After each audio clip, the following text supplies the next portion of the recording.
ஆண்டவரும் இரட்சகருமாகிய இயேசுவின் இனிய நாமத்தில் ஒவ்வொருவருக்கும் அன்பின் வாழ்த்துதல்கள். கர்த்தர் நல்லவர் என்பதை ருசிக்க இன்னும் பல தருணங்களை கர்த்தர் தந்து கொண்டிருப்பார்.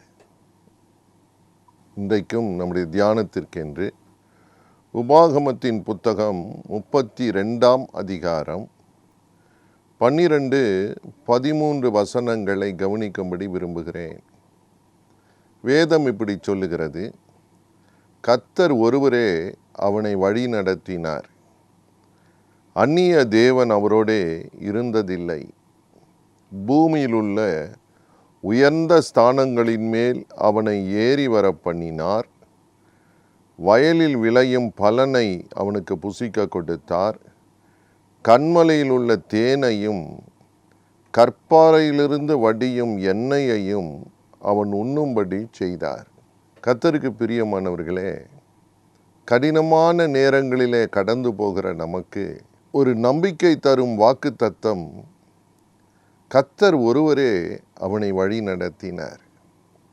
பிரியமானவர்களே, கர்த்தர் அவரை அண்டிக் கொள்ளுகிற, அவர் தெரிந்து கொள்ளுகிற அவருடைய பிள்ளைகள் ஒவ்வொருவரையும் அற்புதமாய் வழி நடத்த அறிந்திருக்கிறார். அவர் ஒருவர்தான் வழி நடத்துவார் என்று வேதம் திட்டமாய் சொல்லுகிறது. உங்கள் இருதயம் கலங்காதிருக்கட்டும். தேவன் வழி நடத்தும் போது எப்படி தமது ஜனங்களை வழி நடத்தினாராம்? கன்மலையிலிருந்து தேவன் தேனை அவர்களுக்கு புசிக்க கொடுத்தார், எண்ணெயை கொடுத்தார் என்று வேதம் சொல்லுகிறது. சங்கீதம் 81ஆம் அதிகாரம் 16ஆம் வசனமும் அதே வார்த்தையை திரும்ப உறுதிப்படுத்தும்படி எழுதப்பட்டிருக்கிறது. நீங்கள் வேதத்திலே யாத்ராகம் 3ஆம் அதிகாரம் 8ஆம் வசனம், உபாகமம் 8ஆம் அதிகாரம் 8ஆம் வசனம் ஆகிய 2 வசனங்களையும் வாசிக்கும் பொழுது தேவன் ஒலிவமர எண்ணெயையும் தேனையும் அவர்களுக்கு தந்து வழி நடத்தினார் என்று எழுதியிருக்கிறது. எத்தனை அற்புதமான தேவன்! எப்படி, எங்கிருந்து அந்த இஸ்ரவேல் மக்களை வழி நடத்தினார்? அடிமைத்தனத்திலிருந்து, வேதனையிலிருந்து, ஒடுக்கப்பட்ட சூழ்நிலையிலிருந்து, நெருக்கப்பட்டு அவர்கள் கூச்சலிட்டார்கள் என்று வேதம் சொல்லுகிறது. அவர்கள் பெருமூச்சு பரலோகத்தில் போய் எட்டினது. தேவன் மனம் இறங்கினார். அவர்களை வழி நடத்தும்படி அவர்களை வெளியே கொண்டு வந்தார். இன்றைக்கும் ஒருவேளை பாவத்தின் கட்டுகள், அடிமைத்தனத்தினால் கலங்கி கொண்டிருக்கலாம். பலவிதமான நெருக்கங்களில் அகப்பட்டிருக்கிற தம்முடைய பிள்ளைகளை கர்த்தர் வெளிப்படுத்தி வழி நடத்தி அவர்களுக்கு எண்ணெயையும் தேனையும் தர கர்த்தர் வல்லவர். நீதிமொழிகளின் புத்தகம் 24ஆம் அதிகாரம் 13ஆம் வசனத்தை வாசிக்கும்போது வேதம் சொல்லுகிறது, தேன் நல்லது, ஹனி இஸ் குட். அது நம்முடைய வாய்க்கு இன்பமானது, இட் இஸ் ஸ்வீட். நம்முடைய சரீரத்துக்கு ஆரோக்கியமானது என்று வேதத்தில் எழுதியிருக்கிறது. ஆம் பிரியமானவர்களே, தேவன் ஏன் தேனை கொண்டு தம்முடைய பிள்ளைகளை போஷித்தார் என்றால், அது உடலுக்கும் ஆரோக்கியம், வாய்க்கும் இனிமையானது. கர்த்தருக்கு பிரியமானவர்களே, எங்கிருந்து இந்த தேன் வந்ததாம்? கன்மலையிலிருந்து, ஃப்ரம் த ராக். எவ்வளவு ஆச்சரியமாக இருக்கிறது!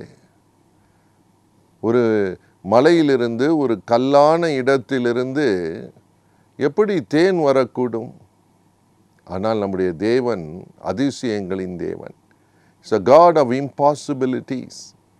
ஆகவே தான் ஒரு மனுஷனால் செய்யக்கூடாத ஒன்றை தேவன் செய்தார் என்று அறியும்படிக்கு கடினமான ஒரு சூழ்நிலையிலிருந்து நன்மையான ஒன்றை கர்த்தர் கொண்டு வர முடியும். பிரியமானவர்களே, இன்றைக்கு கூட பல கடினமான சூழ்நிலை நீங்கள் போய்கொண்டிருக்கிற போது உங்களை குறித்து கர்த்தர் சொல்லுகிறார், அங்கிருந்து நன்மையானதை கர்த்தர் உங்களுக்கு தந்து உங்களை திருப்தியாக்க முடியும். ஒரு பெரிய கிரேக்க மேதாவி ஒருவர் அவருடைய பேர் டெமோக்ரிட்டஸ், கிரேக்க பிலாசபர் என்று அவரை குறித்து எழுதியிருக்கிறது. அவர் வாழ்க்கையில் நடந்த ஒரு சம்பவத்தை நான் கேள்விப்பட்டேன். 109 வயது ஆன பொழுது அவர் தன்னுடைய கடைசி நாட்கள், அந்த 109வது வயதிலே சில சுகவீனப்பட்ட நேரங்கள், அப்பொழுது அவர் இருந்த அந்த பகுதியிலே ஒரு விழா கொண்டாடப்பட்டிருந்தது. ஜனங்கள் எல்லாரும் மகிழ்ச்சியாய் ஆரவாரத்தோடு இருந்தபோது இவர் சுகவீனமாய் பலவீனப்பட்டு போனாராம். அப்பொழுது அவர் யோசித்தார், இப்பொழுது நான் சாக நேரிட்டால் இந்த மகிழ்ச்சியாய் இருக்கிற ஜனங்கள் துக்கப்படுவார்களே என்று சொல்லி அவர் ஒரு வைத்தியத்தை செய்யும்படி முற்பட்டாராம். ஒரு கிண்ணத்திலே தேனை கொண்டு வரச் செய்தார். அந்த சுகவீனமான அந்த நேரம் அந்த தேனை முகர ஆரம்பிப்பாராம். He will smell that honey in the can. அந்த சின்ன பாத்திரத்திலே அந்த தேனை அவர் முகரும் பொழுது அதிலிருந்து ஒரு வல்லமை, ஒரு ஆரோக்கியம் அவருடைய சரீரத்து மூக்கின் வழியே கடந்து போய் அவர் சரீரத்தை பலப்படுத்தினதாக எழுதப்பட்டிருக்கிறது. பிரியமானவர்களே, தேனுக்கு அப்படிப்பட்ட ஒரு வல்லமை இயற்கையாகவே தேவன் வைத்திருக்கிறார். ஆகவே தான் தம்முடைய ஜனங்கள் கஷ்டத்திலிருந்து வெளியே வந்த பொழுது தேனை கொண்டு அவர்களை போஷித்தார் என்று வேதம் நமக்கு சொல்லுகிறது. எந்த கன்மலை இப்பொழுது நாம் தேடுவது? எந்த மலைக்கு தேடுவது? எந்த கன்மலையிலிருந்து இப்பொழுது தேனை நமக்கு தரப்போகிறார்? நீங்கள் வேதத்தை வாசிக்கிற பொழுது உபாகமம் 32ஆம் அதிகாரம் 4ஆம் வசனம் சொல்லுகிறது, அவரே நம்முடைய கன்மலை. He is our rock. தேவாதி தேவன் நம்முடைய கன்மலை. நம்முடைய அருள்நாதர் இயேசுதான் நம்முடைய கன்மலை. கன்மலையாகிய அவரிடத்திலிருந்து நம்முடைய வார்த்தை தேனை போல நமக்கு கிடைக்க செய்கிறார். கர்த்தருக்கு ஸ்தோத்திரம். அவருடைய சுபாவம் எப்படிப்பட்டது? 1 யோவான் 4ஆம் அதிகாரம் 8ஆம் வசனம் சொல்லுகிறது, தேவன் அன்பாகவே இருக்கிறார். God is love. நீங்கள் தொடர்ந்து வேதத்திலே 86ஆம் சங்கீதம் 15ஆம் வசனம், 103ஆம் சங்கீதம் 8ஆம் வசனம், 111ஆம் சங்கீதம் 4ஆம் வசனம், 116ஆம் சங்கீதம் 5ஆம் வசனம், 145ஆம் சங்கீதம் 8ஆம் வசனம், இவைகளெல்லாம் வாசிக்கிற பொழுது பல இடங்களிலே வேதத்தில் எழுதியிருக்கிறது, அவர் கிருபையுள்ள தேவன், மனம் உருகுகிற தேவன். Is a God full of compassion and he is gracious. கன்மலையான நம்முடைய தேவன் எப்படிப்பட்டவர்? ஒன்று அன்பு நிறைந்தவர், இன்னொன்று அவர் கிருபையும் இரக்கமும் நிறைந்தவர், மனதுருக்கம் நிறைந்தவர் என்று வேதம் சொல்லுகிறது. அது மாத்திரமல்ல, உன்னத பாட்டு 1ஆம் அதிகாரம் 16ஆம் வசனத்தை வாசிக்கிற போது வேதம் சொல்லுகிறது, அவர் சுந்தரமானவர், அவர் இனிமையானவர். He is so sweet. கர்த்தருக்கு மகிமை உண்டாகட்டும். சங்கீதம் 16ஆம் அதிகாரம் 11ஆம் வசனம் சொல்லுகிறது, நித்திய பேரின்பம் அவர் சமூகத்தில் இருக்கிறது. மகிழ்ச்சி அவருக்குள்ளிருந்து தான் நமக்கு கிடைக்கிறது. அப்பேற்பட்ட கன்மலையான தேவன் நமக்கு இருக்கிறார். ஆதியாகமத்தின் புத்தகம் 17ஆம் அதிகாரம் 1ஆம் வசனத்தை வாசிக்கும்போது அவருக்கு ஒரு பெயர் கொடுக்கப்பட்டிருந்ததாம். அவருடைய பெயர் எல்ஷடாய், சர்வ வல்லமையுள்ள தேவன். யார் இந்த கன்மலை? அவர் அன்பாயிருக்கிறவர் மட்டுமல்ல, மனதுருகிறவர் மட்டுமல்ல, அவர் நம்மேல் இரக்கமாக இருக்கிறவர் மட்டுமல்ல, இனிமையானவரும், அவரிடத்தில் வருகிற ஒவ்வொருவரையும் மகிழ்ச்சியாக்குகிறவரும், சர்வ வல்லமையுள்ள தேவனுமாய் இருக்கிறவர். கர்த்தருக்கு மகிமை உண்டாகட்டும். உங்களை நேசிக்கிற நல்ல தேவன் அவர்.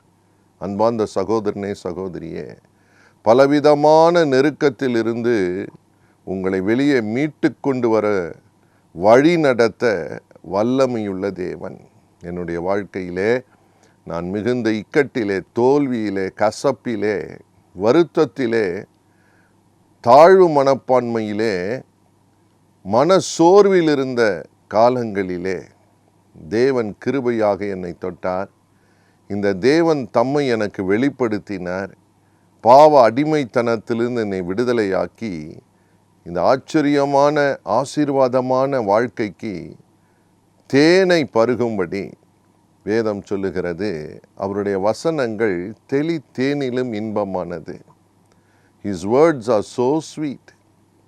ஒரு இனிமையான நன்மையான வாழ்க்கையை காணும்படி இன்றைக்கு நடத்தி கொண்டு வந்திருக்கிறார். கர்த்தருக்கு பிரியமானவர்களே, பல கசப்பை நீங்கள் கண்டிருக்கலாம்.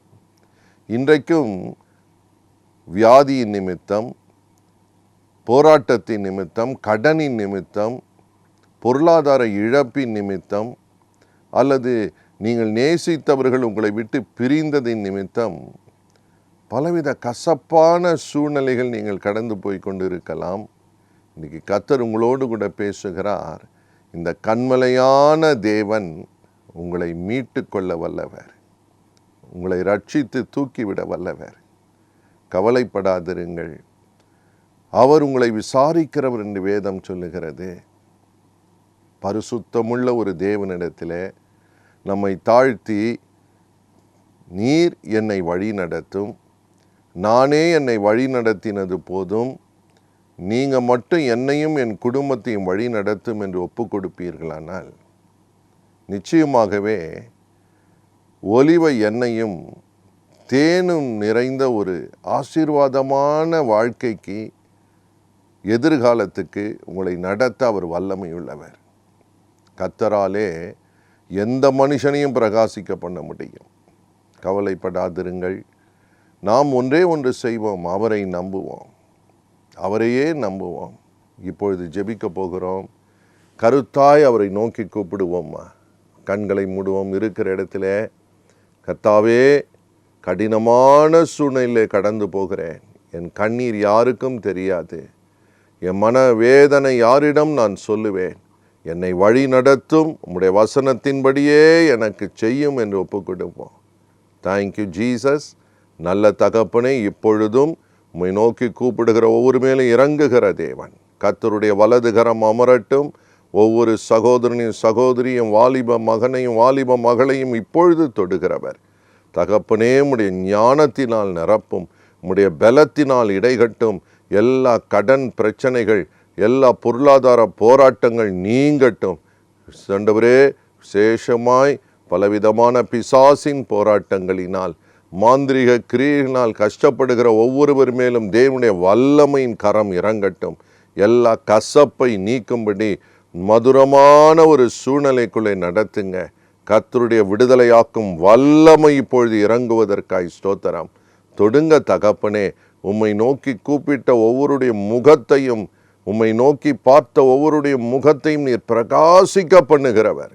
பரிசுத்தத்தை கட்டளையிட்டு, கிருபையை கட்டளையிட்டு அவர்களை ஜெயமாய் நடத்துவீர். தோல்விகளை நீங்கட்டும் சுவாமி. ஒவ்வொருடைய கரத்தை பிடித்து நீர் மாத்திரம் வழி நடத்தும். நன்மையை காண செய்யும். ஆசீர்வாதத்தை எடுத்துக்கொள்கிறோம் இயேசுவின் இனிய நாமத்தில் நல்ல பிதாவே. ஆமேன், ஆமேன். God bless you.